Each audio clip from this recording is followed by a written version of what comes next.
E é isso aí, senhoras e senhores. Vamos dar início a uma nova edição do Tributos de Direito Podcast. Então, sejam todos muito bem-vindos e bem-vindas. Júlio César Santiago, e você, Júlio, como você está? Tudo bem, Rogério? Olá, pessoal. Hoje promete, né? O tema é bom, né? O tema é bom. Estamos aqui com o Fred Amaral. Tudo bom, Fred? Tudo bom, Rogério. Tudo bom, Júlio? Prazer estar aqui com vocês. Direto de Juiz de Fora, né, Júlio? Para conversar aqui com a gente. Veio. A gente tá ficando nacional, né? Olha, o pessoal tá vindo de fora para falar com a gente. Exatamente. E vamos falar sobre ética do tributário. Que tema é esse, né, que a gente vai conversar? Tem bastante coisa pra gente conversar. O Fred Amaral, que já me deu licença para falar Fred, né? Exatamente. Um Frederico que queira ser chamado de Frederico ainda não nasceu, né? Temos que chamar de Fred. Ele é presidente da Associação Brasileira de Ética no Tributário. Se você ainda não conhece, recomendo que vocês conheçam lá no Instagram. A gente vai colocar o link aqui pro perfil, né? Também na descrição do episódio. Ele também é presidente da e-Auditoria, uma empresa que faz software, né, para a questão de apuração de crédito tributário, identificação também de cruzamento de dados, etc e tal. E o Fred, ele é muito preocupado com essa questão da ética, Fred. Então, eu queria perguntar para você, quer dizer, antes de perguntar, né, Júlio, tem que pedir para a galera se inscrever no canal, né? A gente sempre esquece disso. A galera se inscreve, compartilha, faz a gente chegar aí no pessoal que ainda não conhece a gente, a gente tá crescendo bastante, né? No Instagram, no YouTube, então, né? No Spotify, nas plataformas, o que mais? É isso aí, agradecemos quem nos acompanha. Mas voltando aqui para a nossa conversa, né, Fred? Olha só, me chamou a atenção, né? Quando eu vi, Associação Brasileira de Ética no Tributário, o que surgiu na sua visão, já que você é um dos fundadores, é o presidente dessa entidade, o que te motivou a levar essa associação, criar uma associação e levar essa, vamos chamar de bandeira, né, para frente? Sim, bom, vamos lá. Bom, só esclarecer, eu sou presidente do Conselho Fiscal. Presidente do Conselho Fiscal. Presidente do Conselho Fiscal. O atual presidente é o Isaac Mendes, que é uma pessoa também da área de tecnologia, mas que lida também bastante na área fiscal com advogados tributaristas, com profissionais da contabilidade. A história começou mais ou menos assim. Eu advoguei, a minha família vem de tributaristas também. Comecei trabalhando com meu pai no escritório de advocacia. Trabalhei durante 15 anos com ele. E quando veio o projeto SPED, eu percebi que tinha uma virada, né? Uma mudança de ambiente onde estava muito difícil para quem trabalhava de maneira tradicional continuar. E essa foi minha virada de carreira. Eu vislumbrei ali uma oportunidade e há 16 anos eu me dedico, então, a prestar serviço para meus colegas, meus antigos colegas de profissão, né? Hoje eu trabalho para advogados tributaristas, né? Então tenho contato com muito advogado tributarista, com muito contador. Falo com eles o dia inteiro. E há alguns anos atrás, uns 3 anos atrás, a gente começou a perder um pouco da paciência, porque nos grupos que a gente se comunicava, nas ligações que a gente fazia, começou a surgir uma certa indignação de muitos, né? Falavam, cara, eu acabei de visitar um cliente, acabei de perder um cliente meu, porque chegou um escritório prometendo aquele canto da sereia, milhões de créditos que a gente sabe que não existe, e o empresário caiu nessa lábia e ainda me chamou de incompetente, porque eu não era capaz de apurar aqueles créditos. Isso começou a virar uma coisa comum. Isso foi indignando esse nosso grupo, porque começou a contaminar o mercado. Ou seja, todos os advogados tributaristas começaram a ser taxados como pessoas que fazem fraude, pessoas que fazem procedimentos antiéticos, o que não é verdade. Claro que existem maus profissionais em todas as profissões. Agora, cabe a gente tomar alguma medida para que isso seja publicizado, para que a gente possa levantar a voz de quem não trabalha dessa forma. E aí pensamos em várias maneiras de fazer isso, e a que nos pareceu mais lógica, à época, foi fundar uma associação de pessoas que comungam desse pensamento para que a gente pudesse ter mais voz, levar mais ao conhecimento do empresário o que pode, o que não pode, como que ele consegue ter um ponto de apoio para analisar se uma proposta que ele recebeu de um determinado profissional é viável ou não é viável. E aí nós fundamos a Associação Brasileira pela Ética no Tributário, que tem exatamente esse objetivo, levar a divulgação e a informação para o mercado de procedimentos que a gente considera não éticos, né? E levar uma cartilha de direitos, de valores, aliás, que a gente defende, que são simples de serem seguidos, mas que se o empresário observar aquilo, ele evita cair em muita cilada. Então foi assim que surgiu a Abetri. Eu acho interessante o que você está falando, né? Até o surgimento dessa associação preocupada com a ética, porque você coloca um terceiro elemento nessa polarização entre fazenda e contribuinte, porque durante muito tempo o relacionamento entre fazenda e contribuinte era um relacionamento baseado em conflito, e agora entra o próprio contribuinte, no caso em que a associação se coloca do lado do contribuinte, não para o lado, não é isso que eu quero dizer,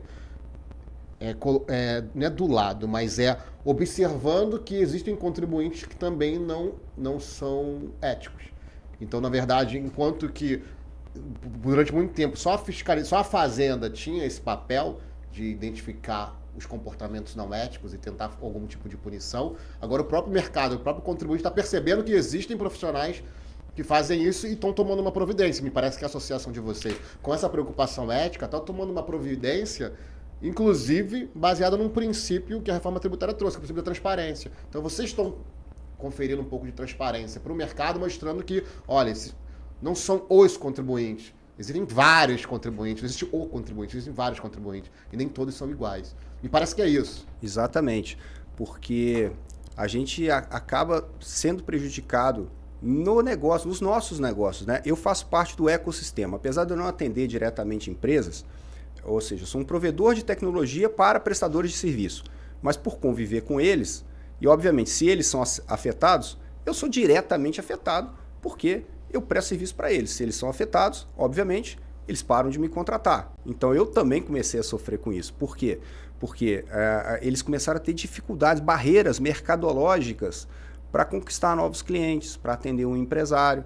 Por quê? Porque o empresário começou a ver manchetes de jornais, começou a ver pessoas desinformadas que colocavam todo mundo no mesmo saco, né? Classificavam todos os profissionais da mesma forma.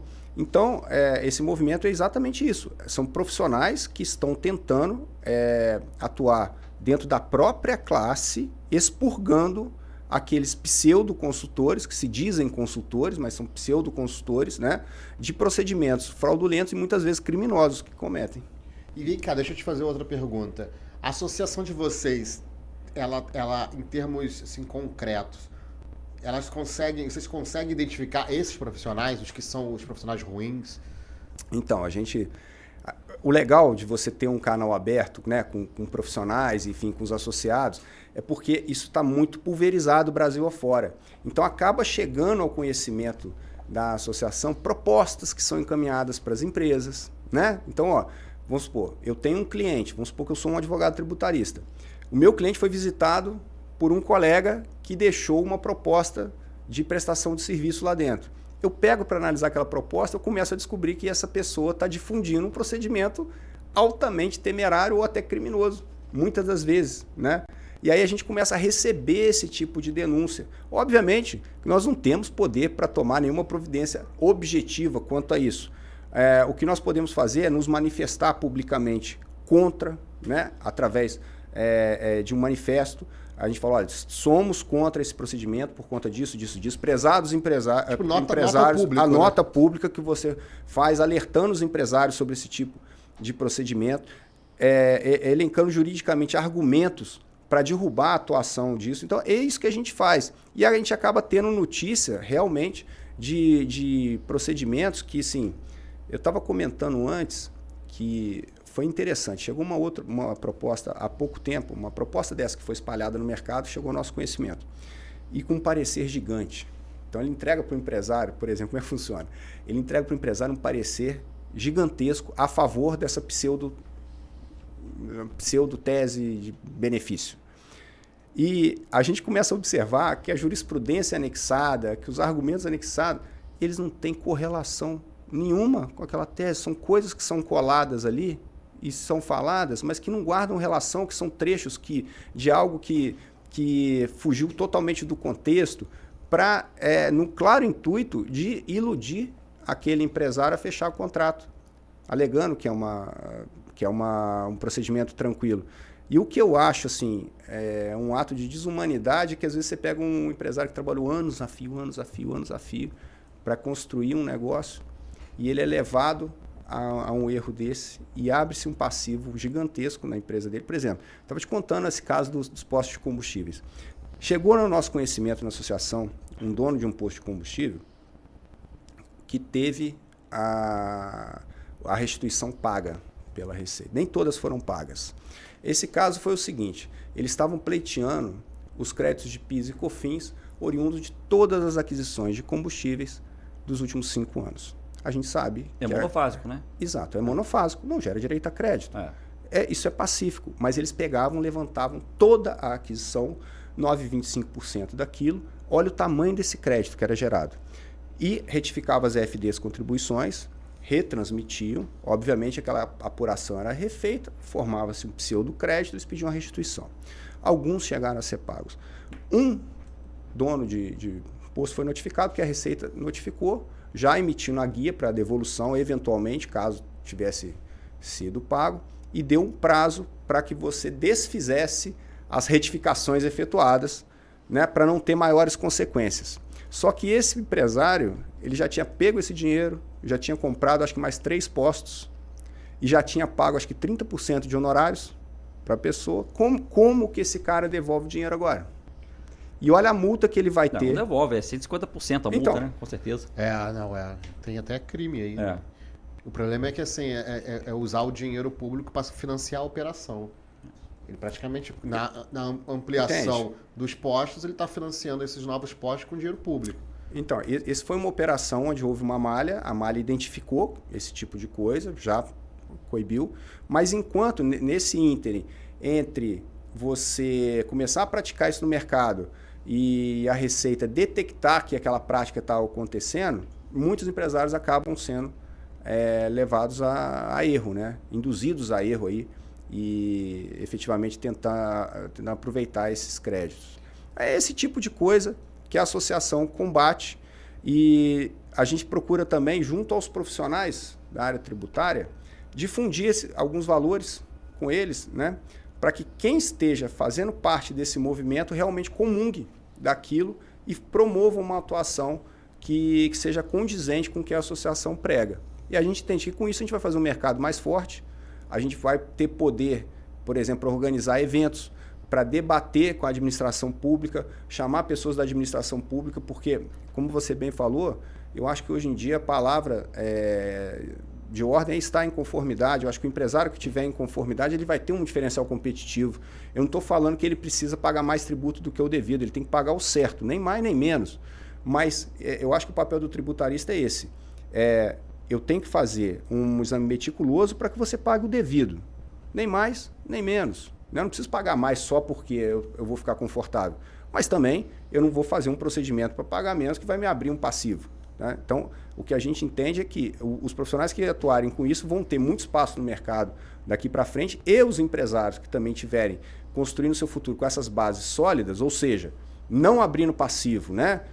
Desnecessário ou não entregando dinheiro desnecessário também para a administração pública, mas entregando o correto, eles também vão ter obviamente, muito mais diferencial competitivo, porque você sabe que a fiscalização, principalmente agora com a reforma tributária, a fiscalização com a apuração assistida e tudo, ela vai ter domínio de tudo, todos os dados vão passar ali. Cada vez vai ficar mais difícil. Então, quem já chegar preparado lá, estruturando o seu negócio para que não precisar de procedimentos escusos, ele vai chegar com um diferencial competitivo muito maior. Porque esse pessoal que depende de procedimentos escusos para sobreviver ou para ter competitividade, vai ter um sério problema ali na frente. Então, as empresas têm que se preparar agora. É isso que a gente defende. E tem um custo também, né?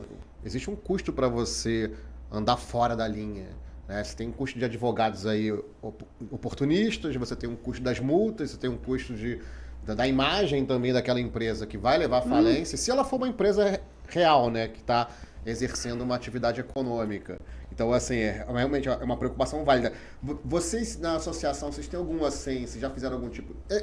Desculpa, foi fundada quando essa associação? Já tem quanto tempo? A associação tem 2 anos e alguma coisa. É bem nova. Então, vocês ainda não têm, assim... Mas a experiência de vocês, antes da associação, deve ter essa percepção de tipos de condutas que vocês condenam. Sim. Que tipo de conduta que a gente condena? Por favor, a gente não é contra a inovação jurídica, Então, assim... Na questão da tese, assim, tese. Apareceu uma tese, não sei o que, não julga, não pré-julga. Não, pelo amor de Deus, eu acho que o papel do tributarista é exatamente esse. Só que é um princípio que me norteia profissionalmente desde muito cedo, e eu acho tão lógico, que assim, inovar é super válido, só que existe um ambiente para essa discussão. Qual que é? É o ambiente do judiciário. Então você não concorda com a lei, você acha que a lei é inconstitucional, você acha que o sistema é injusto, você tem todo o direito de questionar. E é super válido. E a gente sabe que muitas vezes o contribuinte mudou o ordenamento por causa dessa indignação. Ótimo. O que eu sou contra é quando você se indigna contra o sistema e você sabe que o sistema manda um direcionamento, você vai contra aquele direcionamento de maneira administrativa, no peito e na raça, induzindo o empresário àquele procedimento que você sabe que não vai ser aceito, até porque a administração pública não pode aceitar aquilo que vai contra a lei. Uhum. Não é verdade? E esse é o primeiro princípio. Então, assim, quer inovar? Inove. Mas inove no ambiente correto. Você quer questionar? Você tem todo o direito constitucional seu de recorrer à justiça no momento que você quiser, questionar o que você quiser. Tudo bem. Então, estude, inove, invente princípios, e, enfim, tá tudo bem. Mas não faça isso no peito e na raça, administrativamente, pegando os livros contábeis e fazendo procedimentos que não são corretos. Tá?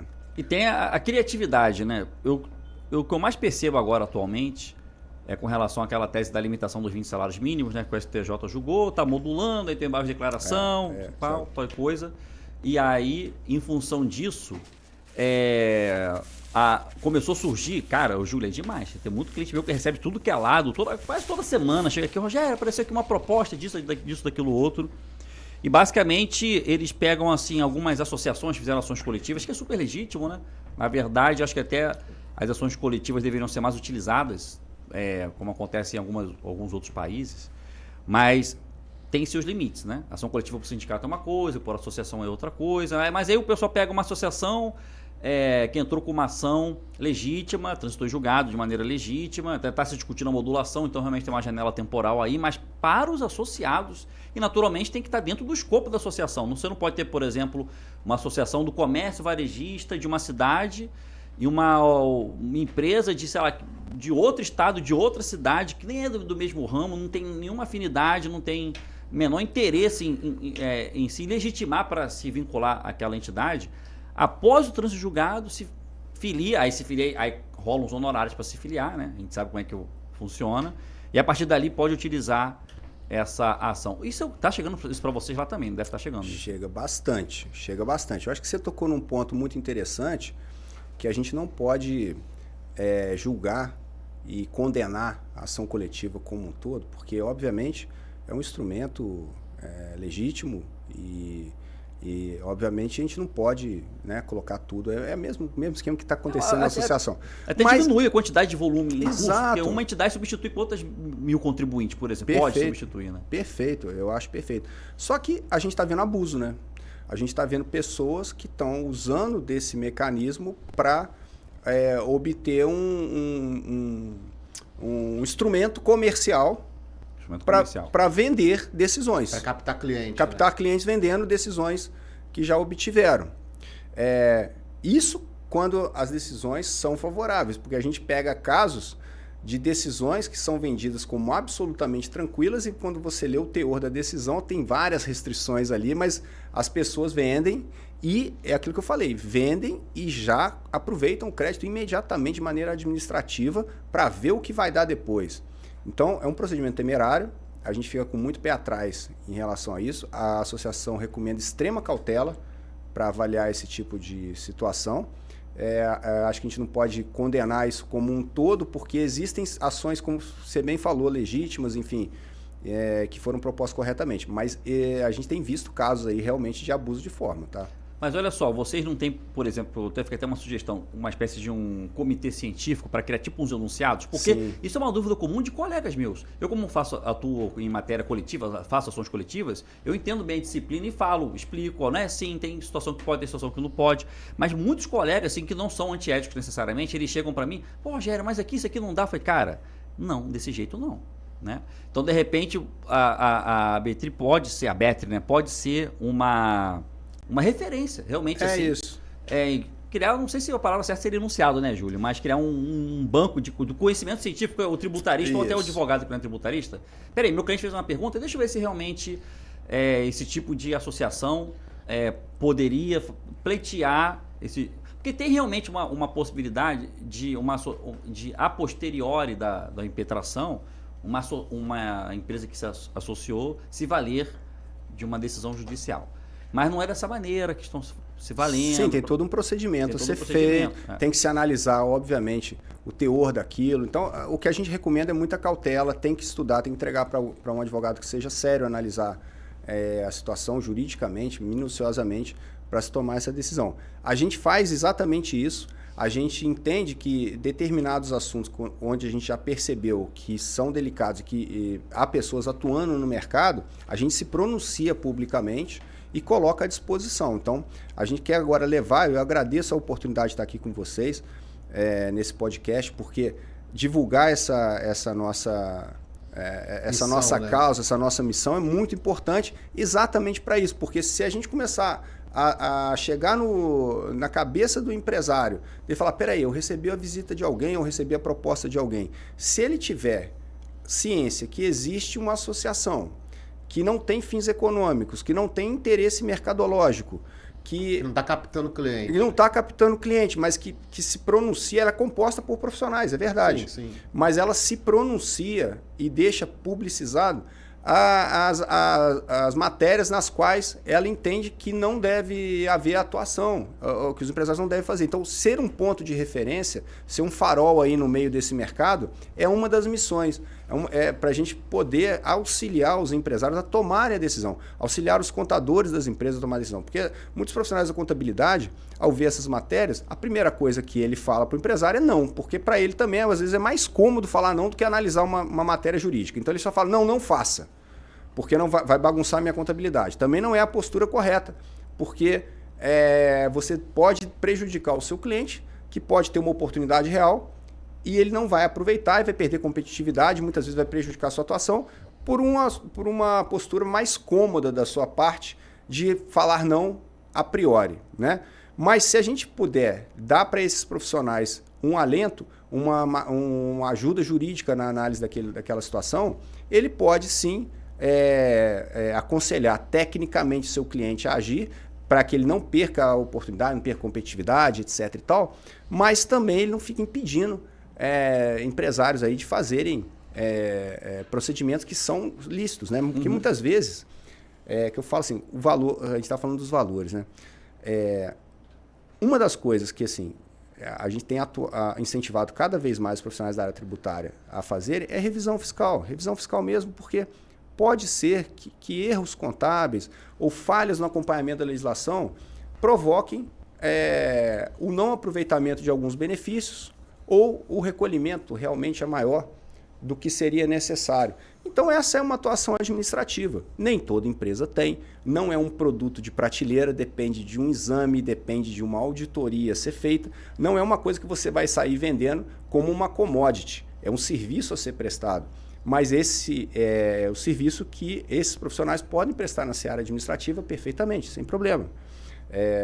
Mas até nesses casos, né, a gente pretende ser uma referência, pretende ter. E nós temos comissões, né? Tem muitos profissionais gabaritados junto com a gente já, um pessoal que a gente gosta muito, que voluntariamente formam comitês. Então a gente tem um comitê jurídico que recebe isso e analisa determinadas situações e a gente publica, né? Aí vocês publicam no site de vocês. No vocês site. dão a publicidade e a transparência. Por exemplo, vou citar um exemplo que quando eu era ministro do Judiciário acontecia muito. Empresários compravam títulos da Eletrobras prescritos e apresentavam isso da execução fiscal para garantir e postergava aí por 10 anos o... apresentar para execução fiscal até dos males o menor, né? Dos males o menor. Porque ali... vai ter aquela discussão toda da garantia, dinheiro... mas aí a empresa já sumiu. Depois de 10 anos, vai ter, a média... Tem empresa que não sobrevive 10 anos aí, né? E aí o empresário já mudou de ramo, já mudou. Isso acontecia muito, assim. Evitava a penhora dos bens do empresário, ele estava garantido o crédito, discutia aquele título da Eletrobras não valia mais, e a execução fiscal acabava sendo fracassada, né? E acontecia isso com o título da Eletrobras prescrito com certificado de diamante. Certificado de diamante era assim, algo absurdo. As pessoas juntavam certificado e ficavam discutindo se aquele certificado valia ou não, e ninguém viu os diamantes, não tinha...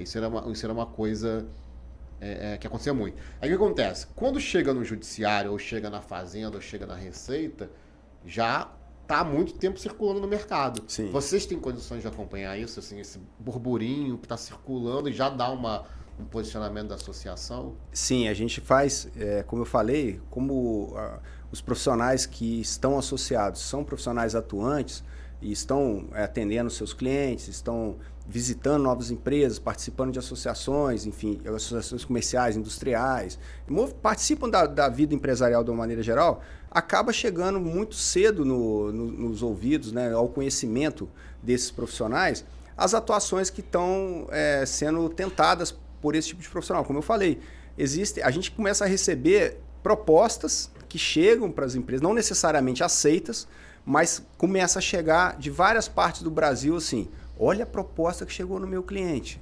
Aí a gente pega a proposta, tem uma coisa louca ali, não sei o que é. Olha a proposta que chegou. Aí, às vezes é uma matéria que a gente já analisou, né? E aí a gente fala, indica lá o site da associação, coloca o link do artigo que a gente já fez sobre esse respeito e mostra para o seu cliente. Então, a gente começa a ter esse radar, e esse radar, como essas coisas não acontecem muitas vezes de maneira pública, porque é engraçado, tem um amigo meu também de empresa de tecnologia, estava conversando sobre um escritório que foi alvo de uma operação também. E, enfim, uma operação que considerou operação fraudulenta, teve atuação da polícia e tudo. E ele falou, engraçado, não achei o site desse escritório. Eu falei, claro que não. Como é que, entendeu? Claro que não. Essa atuação acontece na surdina, acontece no tete-a-tete. Eles vão visitando as empresas, vão colocando as propostas, vão fazendo negociação, enfim, mas ele não escancara tudo aquilo que ele está fazendo. Então, ter esses nossos associados espalhados pelo Brasil favorece a chegar ao nosso conhecimento o que o pessoal está fazendo que a gente não concorda. E aí isso eu acho... tem uma vez eu vi um cara comentando uma postura do FBI, que o FBI costuma começar uma investigação a partir de boatos. Começou um boato, ele começa a investigar. Isso no âmbito do Estado fiscal é mais difícil, porque você tem que ter um ato, um procedimento, pelo menos uma denúncia anônima num canal institucional, e com o contribuinte que está no mercado, isso fica mais fácil. Houve um boato de que estão vendendo crédito podre. Isso. E aí, esse tipo de alerta ao mercado, que eu acho interessante que uma associação como a de vocês poderia fazer. A gente vai fazer, óbvio, a gente está crescendo, né? Sim. Obviamente aceitando novos associados e as contribuições, elas estão sendo guardadas para a gente fazer o nosso primeiro evento. Vamos fazer o primeiro evento esse ano. Então vai ser um evento bem legal, onde a gente vai chamar a classe empresarial e a gente, obviamente, sendo uma associação, a gente consegue patrocínios de entidades que cedem auditório. Então, vários custos assim, são diluídos pela causa mesmo, né? Mas aí, exatamente, chamar pessoas da própria fazenda para falar, chamar advogados que estão atuando, chamar empresários que sofreram esse tipo de dano, né? Provocado por uma atuação, para a gente não falar uma palavra mais forte, no mínimo irresponsável, né, desses profissionais, para que a gente comece a cada vez dar mais publicidade. Eu entendo que o nosso trabalho agora é fazer a associação ficar cada vez mais conhecida, engrossar esse movimento, para que a gente possa ter vamos dizer, para que a gente possa ser essa referência para empresários. Porque, como a gente estava comentando antes, a pessoa que chega para vender isso, se tiver algum empresário aqui me assistindo, a pessoa que for te vender, ela vai chegar bem vestida, ela vai chegar num carrão. Se você for no escritório dela, é um escritório maravilhoso. Vai falar bonito, né? Vai falar bonito, vai te entregar um parecer gigante. Por quê? Porque não tem jeito de você fazer um procedimento desse mal vestido, falando errado, porque aí fica evidente. Então tem que se criar uma aura de legalidade, de competência e de autoridade para você convencer um empresário e seu contador de que aquele procedimento realmente é lícito e é tranquilo de ser feito.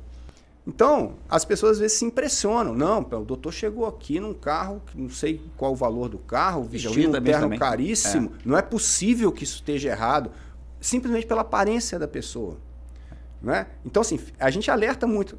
Presta atenção, não é porque o escritório aparentemente é grande ou se é opulento que o procedimento é correto. Fique esperto com isso. Né? Então, é esse tipo de mensagem, cada vez mais, a gente vai tentando chegar no empresário. Mas tem sempre que lembrar, né, Júlio? Não, tem sempre que lembrar disso, né? O 171, ele nunca se apresenta como um estelionatário, ele vai se apresentar como exatamente a pessoa oposta. Senão ele não dá golpe em ninguém. Né? Exatamente. Mas como é que, assim, estou tentando visualizar na prática, assim, como é que é, o que ele oferece? É um procedimento o quê? É um crédito que não existe? É uma auditoria tudo, dentro né? da empresa? Tem tanto. Porque o Júlio só pega na execução fiscal, né? A gente que está aqui antes de chegar lá, caraca, cada coisa que eu já vi, Júlio. É o que eu falei da questão do boato, né? Vocês já estão lá muito mais perto do boato do que a Fazenda, a Receita Federal está perto. Eu já vi precatório. Agora está chovendo essa coisa dessas associações que entraram com a ação do não sei do quê. Já havia mudança de sede da empresa para um outro domicílio, porque ali tinha um sindicato com um trânsito julgado, e a partir dali você poderia fazer, enfim, uma repetição. Fala, isso que eu sei, não sei o que o Fred... Isso realmente... a gente tem, até hoje, pessoas que classificam mercadorias com a tributação completamente equivocada para forçar a comprovação de que houve um pagamento indevido a maior.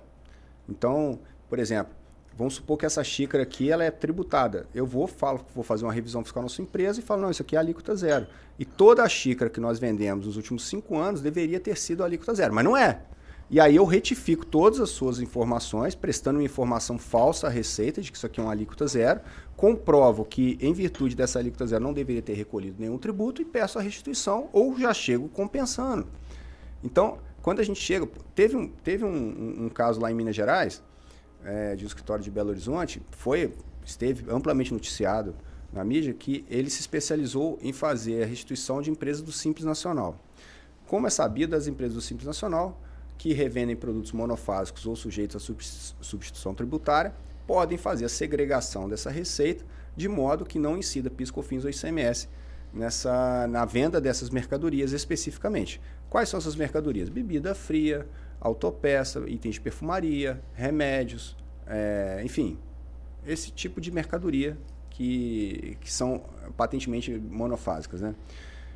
Muito bem, chegava-se numa loja de material de construção, que se tiver algum item monofásico, basicamente por acidente, zerava todos os itens. Você classificava todos os itens como monofásico, retificava todas as declarações da empresa, zerava todos os tributos a recolher, comprovava que tinha sido recolhido aquilo a maior, pedia a restituição. A Receita processa eletronicamente aquilo, né? Obviamente, num primeiro momento, ela vai processar, ela vai depositar o dinheiro na conta do contribuinte, e eles vendem que isso aí é a garantia de que a Receita já analisou e já fez, não, ali ele processou a restituição. Tanto é que tem penalidades altíssimas se você fizer isso indevidamente. E aí, a gente teve casos sérios de pessoas que foram lesadas, isso aí, né? Porque começaram a fazer esse tipo de procedimento com equipe de venda rodando todas as cidades e pegando. E, obviamente, eles tinham casos para demonstrar, né? Porque você tem prova social nesse caso, porque o fulano já recebeu, o Beltrano já recebeu, o outro já recebeu. E aí os empresários ficam empolgados. Poxa, então funciona. Também quero. Também quero. E aí vai fazendo. Então, por exemplo, isso aí é um caso patente de fraude, porque é impossível você chegar e pegar todos os itens de uma empresa e classificar erroneamente só para ser atributo, né? Teve outro caso também, acontece em tudo quanto é lugar, né? Aqueles casos clássicos de você diminuir o imposto de renda da pessoa física, né? Inventando despesas falsas, despesas médicas falsas, enfim. Então, tem vários mecanismos aí que a gente vê no mercado. E o que mais me deixa de queixo caído É porque são coisas, quando você fala assim, o título da Eletrobras, a gente está falando uma coisa dos anos 2000, ano 2005 ali. Pô, é uma coisa lá de peguei essa trás. fase. Coisa lá de trás. Aí você fala assim, não, já passou, né, gente? Porque Não, pô, já inclusive, está tão batido esse negócio, é um assunto tão batido, que já foi tão explorado, até hoje tem gente fazendo. Não, mas o governo não lançou nota, falou, não existe, os últimos títulos foram em 2007, Lançou. sei lá. Tá Então, prescrito há muito teve tempo. uma época que tinha realmente assim, mas já tinha A acabado. Receita tem uma cartilha sobre essa questão ética, sobre os títulos fraudulentos. A própria Receita tem essa cartilha. O problema é que isso não chega no conhecimento do empresário. Então a gente tem a missão de fazer isso chegar ao conhecimento. E eu fico assim, eu fico atônito mesmo, porque uma questão tão velha, tão batida, que já foi tão divulgada, né? Mas eu não sei se muda a geração das empresas também, não sei se aquele fundador daquela época já não está mais na gestão, agora já está o filho que não pegou aquela época, aquilo já morreu, aí volta. Então, de ciclos em ciclos, aquelas coisas vão retornando, sabe? E a gente tem que ficar muito atento mesmo, porque é uma questão que pode prejudicar o mercado como um todo, né? Inclusive, eu falo muito com os profissionais, falo, gente, estuda, pelo amor de Deus, estuda, porque a gente está vendo uma preguiça generalizada hoje em relação a estudo, né? Não, a Ninguém pessoa mais só quer ler estudar. ementa, já entendeu não tudo. quer mais estudar. Quando lê parte da ementa só, né? Cara, agora você falou Intérprete de ementa. Você falou esse negócio da classificação da xícara, cara. Me lembrei de um episódio que estava muito em voga no Instagram, porque estava viralizando o vídeo de um advogado, em que eu não fui conferir isso, né? Mas que ele dizia o seguinte, que o bombom tinha mudado a embalagem, e aí agora ele pagava uma alíquota menor, ele estava divulgando aquilo como se fosse o planejamento tributário. Eu fiquei pensando, caramba, só porque eu mudei a embalagem, o produto é outro?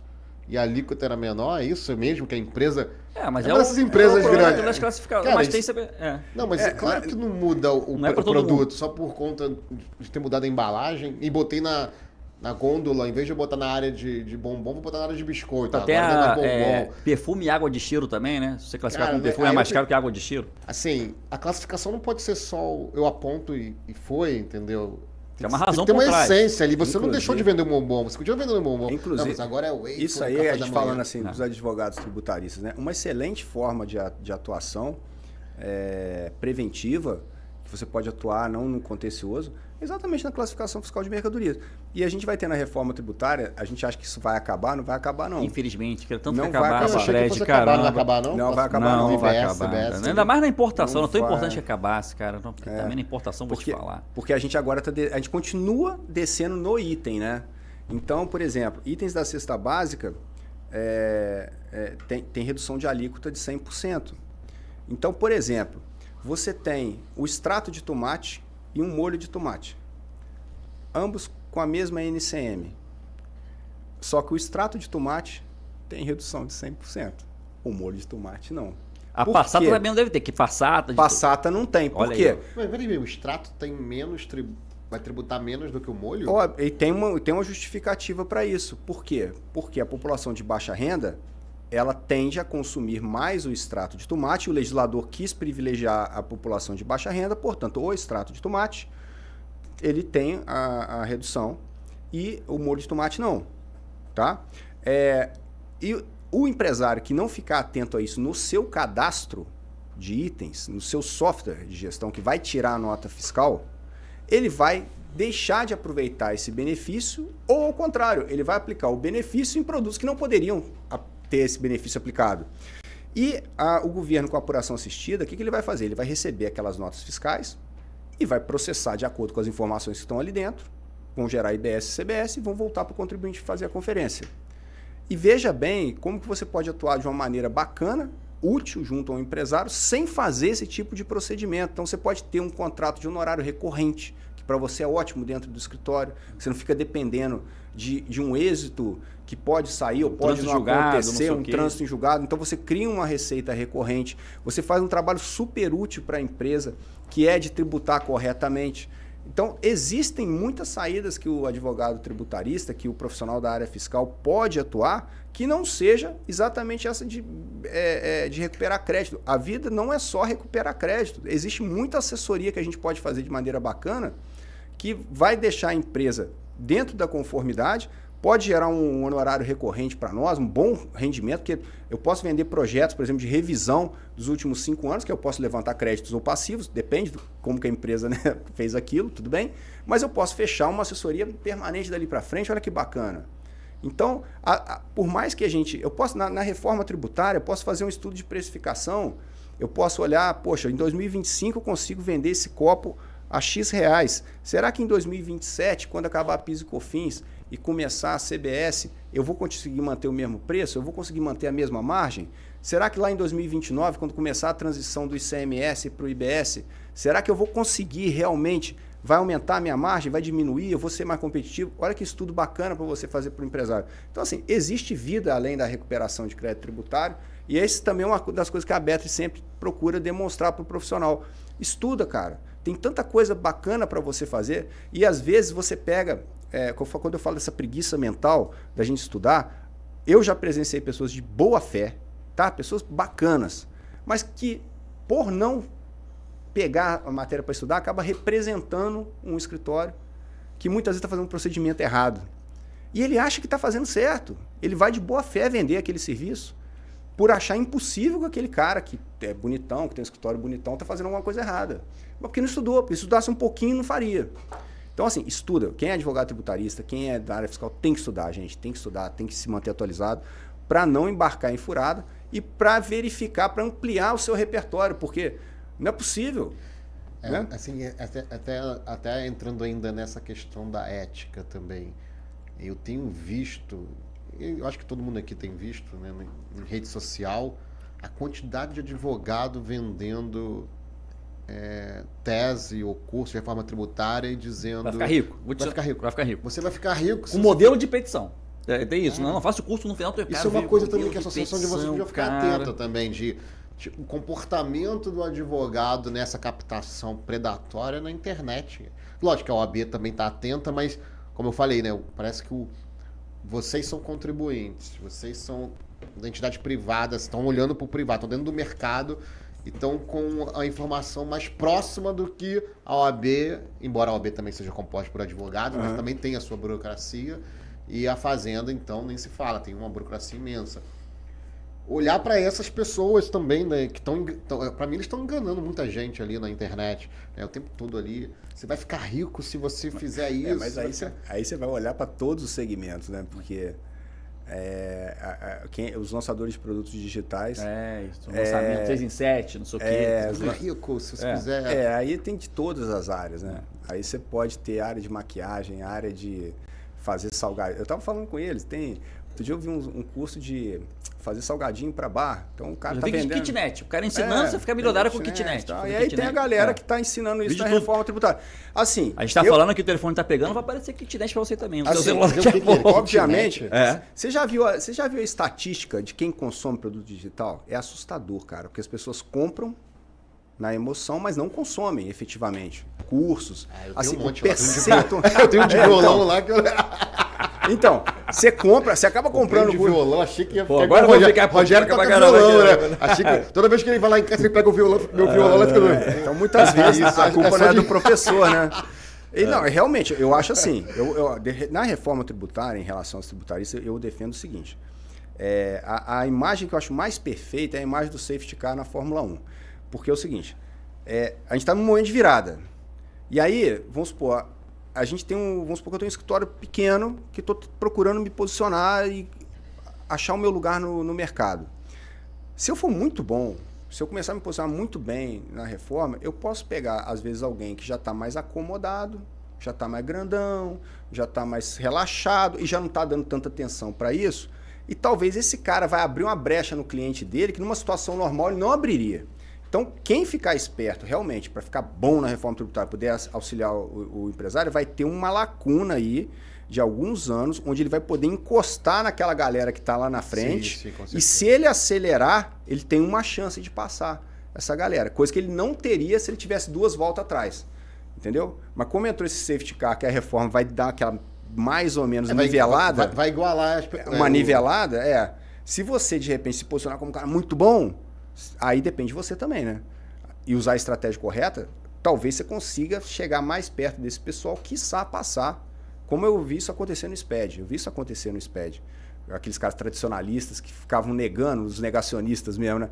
Nunca vai pegar esse negócio. Já está a lei aprovada, já tem prazo. Eles falam, não, isso não vai pegar não, porque vai quebrar o Brasil. A gente sempre fez desse jeito, sempre ia dar certo. Nota de papel.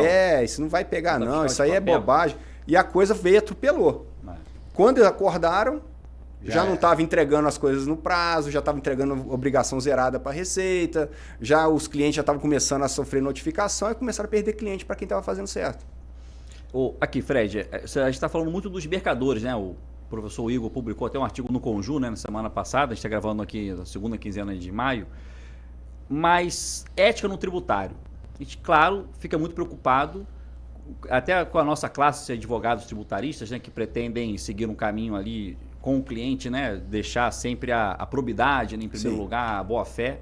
Mas tem uns colegas que vão num caminho ali, que vai oferecendo uma coisa, picaretagem. Inclusive, você até comentou, né? Normalmente, eu vou falar algo que talvez possa até ser mal interpretado, mas geralmente esse tipo de prospecção nunca é um advogado, sempre tem um vendedor, né? Assim, já percebeu isso, né? Engraçado. Então, tipo assim, já percebi que é muito modelo de usar intermediários, que não são pessoas formadas em direito, para poder fazer captação de clientela e tudo, né?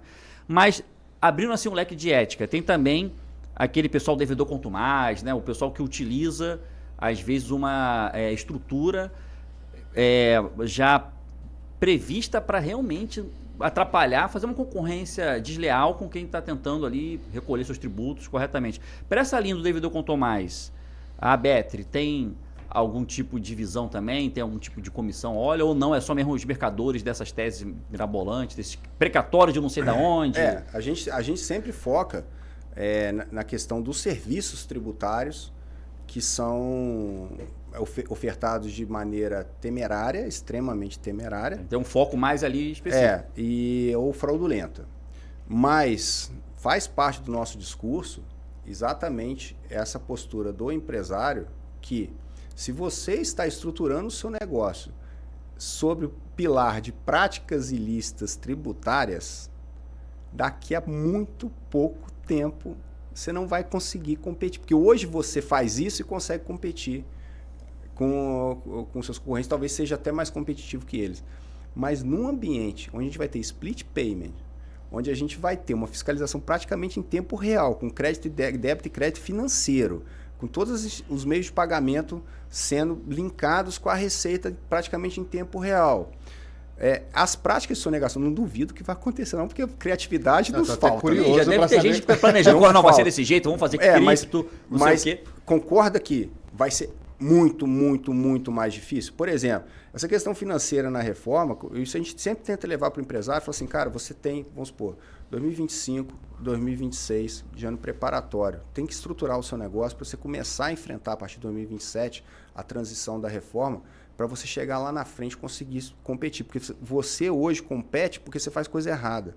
Então você tem que olhar para a tua empresa como um todo e de repente você economizar dinheiro em outras áreas que não tributo, não necessariamente tributo. Porque com essa questão, com esse controle financeiro que a gente vai ter, é muito difícil você sonegar, cara. É muito difícil. Por exemplo, caixa. Poxa, eu tomei o seu serviço. Como é que funciona hoje? Hoje eu te pago cheio, com os tributos embutidos na sua nota fiscal. Você fica, entre aspas, usando o dinheiro do governo durante um tempo, um mês, pouco tal, até você fazer sua apuração e devolver para o governo. Ou seja, tem dinheiro do governo circulando no seu caixa. A partir do momento que tiver o split payment, vamos supor, eu te pago R$10 mil, 1.500 é tributo. Hoje você recebe 10 mil e brinca com os 10 mil durante o mês. Quando chegar a reforma, eu vou te pagar 8.500 e 1.500 já vai para o governo. Então só vai entrar 8.500 no seu caixa. Você está preparado para isso? Você tem que estar preparado para isso. Então, a questão do impacto no caixa é muito importante de ser feita. E a questão da regularidade tributária é outra coisa que as empresas têm que começar a ver agora, porque vão chegar lá na frente e vão tomar susto. Elas vão tomar susto, porque não vai ter mais para fazer o que elas faziam. É impossível. E aí eu quero ver, para competir. Né? Por isso que a gente fala assim, a questão da conformidade é estratégica, gente. É para você chegar lá na frente e sobreviver. Não é só para você ser certinho e falar que eu sou um bom moço e que eu cumpro as minhas obrigações, não. Estrategicamente no mercado, se você for forte, estando em conformidade, cara, lá na frente você vai ser muito competitivo. Eu sempre falo isso quando para o empresário, ó, seu negócio está precisando de um expediente desse, né? Para gerar um resultado, para você precisar fazer uma retirada, então você tem que mudar o seu negócio. Se você não encontra jeito, então você sai do negócio. Mas manter isso daqui não vai funcionar por muito tempo. E eu sei que também a legislação tributária às vezes favorece isso, sabe? Que também a gente tem que agora olhar do outro lado, né? Também do fisco, né? Porque eu já vi, por exemplo, modelos de submissão tributária que representavam verdadeira barreiras de entrada para outros players no mercado, né? Então tem situações que às vezes o empresário, contribuinte fala o seguinte, cara, eu não quero fazer, mas se eu não fizer, Beltrano, Cicrano faz. Então ele vai ter um preço que eu não vou conseguir ter. E aí, como é que vai funcionar? Né? Então por isso que eu acho que para a gente ter um mercado sadio, além de, claro, ter um papel muito importante no âmbito da ética, né, da ABETRE, de ser quem sabe até uma referência, né? Quem sabe no futuro, eu gosto sempre de citar o exemplo do setor de publicidade, que eles se organizaram de uma tal maneira, eu já estudei sobre isso, né, o CONAR, né, que é uma associação, né, que eles criaram um código de autorregulamentação, eles fazem realmente uma autocontenção. Também teve uma motivação da época da ditadura para eles evitarem a censura, né, para eles criarem peças publicitárias e que o próprio setor tem Então você pode, uma publicidade que te ofende, você vai lá e reclama de uma maneira, tem um código que tem que ter sujeito, tem um tratamento lá e tudo, é punido. É uma autocontenção que a iniciativa privada previu. Quem sabe a ABETRE não pode criar realmente assim, ó, eu tenho o selo ABETRE, eu sou um tributarista que eu tenho o selo ABETRE. A partir do momento canal, né? Um canal de denúncia. A partir do momento que eu me tô uma filiado ligação ali, com a Receita, com a Fazenda, tipo assim, olha, esse tipo de prática tem umas 3, sei lá, uma galera que tá fazendo. Até para alertar a Receita. Então você é associado à ABETRE, então em você eu confio, você faça uma operação tributária. Exato, é isso que a gente quer formar. Quem sabe a gente não consegue chegar num ponto de ter uma entidade que chancele as boas práticas e sabe que o cara tá ali, porque como é uma autocontenção, o sujeito que tá fora, jogando fora das 4 linhas, jamais vai se sujeitar, e nós ficamos, exato, e nós temos uma preocupação muito grande também em ter pessoas infiltradas na associação que não comungam desse pensamento, esse é o perigo. Exatamente para se valer desse expediente de usar um argumento que pertence somente para ganhar uma pseudo-autoridade para continuar praticando. Então a gente é muito atento a isso, a gente tem um canal de denúncia, a gente não pode ter denúncia, mas com o associado, aí está no estatuto. Sim. Então assim, se o associado praticar atos que vão contra as posições da associação, aos valores que a associação indica, a gente tem todo um procedimento previsto em estatuto para que possa ocorrer até mesmo a exclusão desse associado, né, dos quadros aí da associação. Mas, obviamente, tem todo um processo, diálogo, etc, etc. Mas a gente cria exatamente isso e procura ser essa referência. Ou seja, o fato de eu pertencer à ABETRE não me dá um selo de competência, mas me dá um selo de que eu comungo com certos ideais. E eu comungando com esses certos ideais, eu posso ter, obviamente, né, uma credibilidade maior do mercado, isso com certeza. É interessante, e também é um caminho, a entidade é nova, ela, né, com o tempo ela vai criando esses instrumentos aí, mas eu torço, né, para que ela vire realmente uma referência, né, tanto para o setor, os contribuintes como um todo, como também para os colegas que às vezes... eu nem sei se tem colega, eu já vi situações que o cara é tributarista, mas ainda não tem aquele estofo, né? E muitas vezes chega uma situação para ele assim com uma facilidade, ele passa aquilo para frente, né? Sim, sim. Sem às vezes fazer uma pesquisa mais aprofundada e tudo, e chega. Às vezes até contador também, colega, os contadores que agem de boa fé, chegam numa situação e me perguntam, né? Até contei um caso aqui nos bastidores, né? Falei, não, cara, isso não é feito desse jeito, não. Vamos lá agora que eu vou explicar dessa forma. E realmente depois o sujeito teve um problema lá, acabou com a empresa dele, tudo. Então, tanto os colegas contadores, né, como também os colegas advogados, precisam de uma certa referência ali. E torço muito, né, Júlia, para que a própria Fazenda também já está também fazendo essa distinção entre contribuintes que são contribuintes bons pagadores dos mal pagadores, do contribuinte que usa estratégia para poder se beneficiar, ganhando posição de vantagem no mercado por conta do não pagamento do tributo, usando essas estratégias, do devedor que circunstancial, que por uma questão de crise econômica, Sim, às sim, vezes morreu o patriarca ali da empresa, eles estão tentando se ajustar, passando por uma crise, precisa de um parcelamento, precisa de uma transação. Sim, sim. Mas isso é diferente do sonegador quanto mais, do devedor quanto mais, dos O que eu vejo que gera muito problema é nosso modelo tributário, nosso sistema tributário prever a existência do fato gerador sem a concretização dele. Por exemplo, tivemos que discutir décadas e décadas para chegar à conclusão de que quando sai um caminhão de dentro da empresa e no meio do caminho ele é roubado, não tem que pagar IPI. Isso aqui, entendeu? O empresário, eu vou pagar um imposto se o cara que estava me deu a mercadoria não me respondeu porque ele foi roubado no caminho. Não, porque o fato gerador é com a saída. Então saiu o caminhão, tem que recolher. Então, tipo assim, o sistema tributário brasileiro não ajuda. A reforma tributária perdeu uma chance de ouro de resolver isso. Sim. Mas não resolveu, manteve, inclusive, esse modelo que eu acho terrível. Eu converso com amigos meus que moram no Canadá e falam, não, no Canadá é o seguinte, recebeu a grana, é devido imposto. Não recebeu, não é devido imposto. Porque aí você facilita muito o ambiente mais sadio. Porque o que mata, entendeu, Júlio? Às vezes o cara fala assim... Esse exemplo que você citou está dentro dessa premissa da desconfiança. Eu não vou confiar que você foi roubado mesmo. Tipo, se não eu, né? Mas assim, um órgão fiscal. Não foi roubado mesmo. Vai lá e registra uma ocorrência, diz que foi roubado, mas não foi roubado. Não houve a circulação de riqueza lícita entre o vendedor e comprador. Embora tenha saído fisicamente da indústria. Né? Mas não houve a circulação econômica, houve um roubo. Mas esse produto vai entrar no mercado por outras vias, mas não por uma via lícita. Realmente, assim, eu também... Assim, eu pensava nessa questão também, assim, cara, que sacanagem. O que mata é isso, né, cara? Mas, assim, é a premissa daquela visão de contribuinte versus fazendo. Olha, eu desconfio. Desconfio que isso não seja verdade. O problema é esse, o problema é a generalização. Por isso, assim, você tem que ter aquela questão ética mesmo. Olha, foi roubado, não foi? Foi justo? O contribuinte, por exemplo, quando ele, ainda mais o de pequeno e médio porte, né? Ele fica muito com aquela sensação de que, olha... Eu vendi, recebi e paguei o imposto, mas tem situações do direito tributário em que ele é desacompanhado dessa realidade. Então, eu lembro dos livros, quando eu estava discutindo, e olha que a Academia Tributária dedica muitas e muitas horas, energia para isso. Peraí, então a saída não pode ser a saída a qualquer título, senão vem uma enchente, o estoque começa a boiar, né? Saiu pela porta, agora o contribuinte vai ter que pagar. Então, tipo assim, eu acho que deveria ser surreal esse tipo de discussão. É só pensar no Rio Grande do Sul, que todo mundo perdeu mercadoria lá, perdeu seus estoques. Mas se você for interpretar literalmente a expressão saída... A chuva levou, né?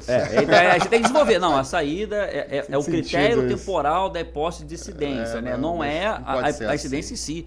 Então tivemos muitas discussões. Eu acho que isso para o contribuinte é muito exaustivo, né? Porque você tem que ficar desassociado da manifestação de riqueza e você tem que suportar um ônus tributário, né? Isso é muito pesado. Isso que você está falando assim, também até isso que o Fred falou da associação buscar também depois esses espaços de diálogo, esses eventos, isso é importante porque as discussões, a deliberação, a formação da opinião não está mais dentro do judiciário, ela já começa antes. Então, assim, os espaços de diálogo entre contribuinte e fazenda não tem mais que ser só lá no judiciário, tem que ser muito antes.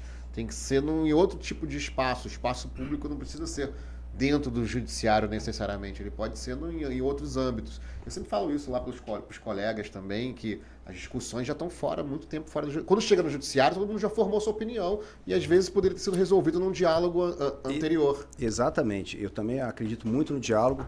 Às vezes o empresário tem muito medo de falar com a administração pública, mas eu já vi grandes autos de infração serem drasticamente reduzidos no diálogo e no bom senso.